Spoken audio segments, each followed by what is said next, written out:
In this video, we are going to learn about the HTML list element. List element will help us to create some kind of list. The first list element is an OL or order list. So let's create an order list by defining an OL tag. The OL element allows us to create some list of items with a specific order. Now let's create some list of items by defining an li tag, the first item, the second item, third item, and finally the last item. So now let's save the file and switch to the browser. When we refresh the page, notice we have a nicely formatted numbered list, which the numbers are implicitly added by the browser.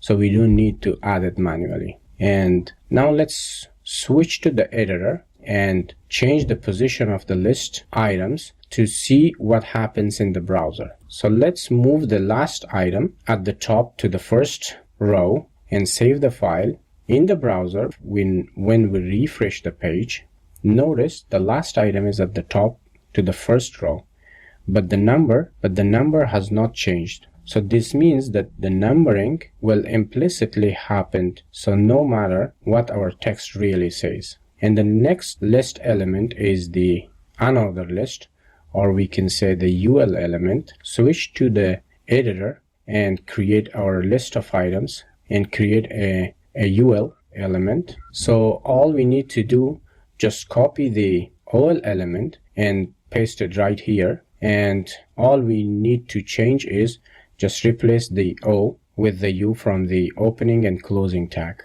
and the remaining will be in its place. Now let's save the file. In the browser, we have a nicely formatted list of items with another list that doesn't have any specific order. And also we can nest the list items. Let's head over to the editor and nest some of these list items. For example, let's say the third list item has an ordered list of items, and also the first list item has an unordered list of items nested in.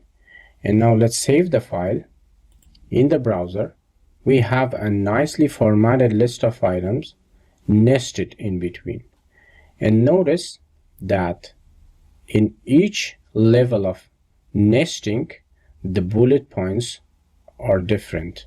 So finally, ordered and unordered list comes up fairly frequently in HTML when we move on to the CSS to create some navigation in the web page.